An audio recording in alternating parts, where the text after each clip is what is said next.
सबसे जो है टफ टाइम होता है औरतों के लिए, कहा जाए तो इस पुरुष के समाज में। बहरहाल उस पर हम बाद में आएंगे। पहले तो ये बता दूं कि 28 मई क्यों चुना गया, क्योंकि जो साइकिल होती है वो एवरेज 28 दिन की होती है और जो ब्लीडिंग होता है यूजुअली 5 डेज का होता है। हालांकि यही साइकिल जो है वो 42 दिन तक भी हो सकती है और यही ब्लीडिंग जो है वो 3 दिन से 7 दिन तक हो सकती है। लेकिन अब मैंने जब ये कह दिया कि 42 दिन तक हो सकती है, तो अगर 42 दिन से ज्यादा हो जाए तो समझ लीजिए कुछ गड़बड़ है, और अगर 7 दिन से ज्यादा अगर ब्लीडिंग हो रही तब भी गड़बड़ है। यानी 8 दिन ब्लीडिंग आपके बच्चे को या आपको हो रही है बच्ची को, तो गड़बड़। महिलाएं को महीना आता है, उनको कहा जाता है कि तुम इम्प्योर हो, तुम गंदी हो, तुमको अचार नहीं छूना है, तुमको पापड़ नहीं छूना है, तुमको मंदिर में नहीं जाना है, तुमको मस्जिद में नहीं जाना है, तुमको अलग सोना है, तुम खाने रसोई घर में नहीं घुस सकती, तुम नहा नहीं सकती, तुम प्रेयर नहीं कर सकती, तुम इम्प्योर हो। ये कितनी दुख की बात है। शर्म आनी चाहिए हमें कि हमारे लिए जो घर रहा है 9 महीना, जो गर्भ, उसी को लेके हम जो है उस महिला, उस औरत को एक तरह से टैबू बना देते हैं कि खास करके जो लड़कियां होती हैं 9, 10, 12, 14 साल की जो टीनेज होती हैं, उनके दिल में एक दुर्भावना बन जाती है। स्कूल ड्रॉप आउट जो है उसकी वजह से 27% है, यानी 100 में से 27 लड़कियां सिर्फ इसलिए स्कूल उन दिनों नहीं जाती हैं कि लोग हंसेंगे उन पे, उनकी बदनामी ना हो जाए। खानों पे पाबंदी लगा दी जाती है, अलग सुलाया जाता है।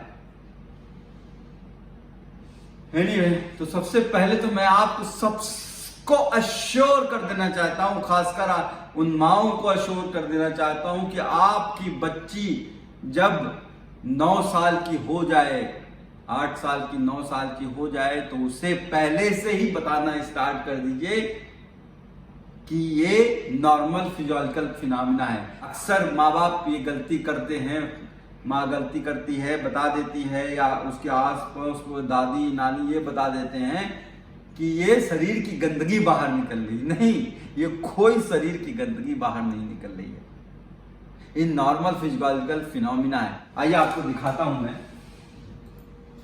ये फीमेल रिप्रोडक्टिव ऑर्गन है, ये ओवरी है जहां पे अंडे उस टाइम बन जाते हैं जब बच्ची पैदा हुई थी, तभी जितने नंबर ऑफ अंडे होते हैं।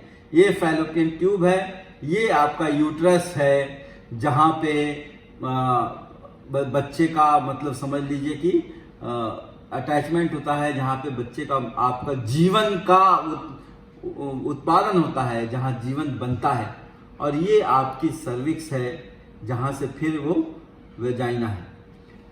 अब क्या होता है कि जब साइकिल स्टार्ट होती है ब्लीडिंग की, ब्लीडिंग हो रही है, तो वो आपकी साइकिल का स्टार्ट है गिनने का। लेकिन होता क्या है कि पहले 28वें दिन पे स्टार्ट होता है एक हार्मोन एस्ट्रोजन, जो यहां से निकल के आना है। और ये जो लाइनिंग आप देख रहे हो ना, ये लाइनिंग, इसको इंडोमेट्रियम कहते हैं, ये थिक होती जाती है, ये थिक होती जाती है, ये प्रिपेयर करती है अपने आप को, ये प्रिपेयर करती है कि अब अगर स्पर्म आ जाए और अगर अंडा अगर मिल जाए तो एक नया जीवन का प्रारंभ हो जाए, इसके लिए वो प्रिपेयर होता है। और जब अगर ऐसा नहीं होता है तो एस्ट्रोजन हार्मोन जो है वो विड्रॉ हो जाता है और धीरे धीरे ये इंडोमेट्रियम लाइनिंग जो है वो टूटने लगती है और ब्लड जो है इंडोमेट्रियम लाइन से टूट के ये बाहर आता है, जिसको आप मेंस्ट्रुअल ब्लड कहते हैं। तो क्या बताया मैंने, ये साइकिल आपकी बताई मैंने आपको, ये आपकी साइकिल है, ये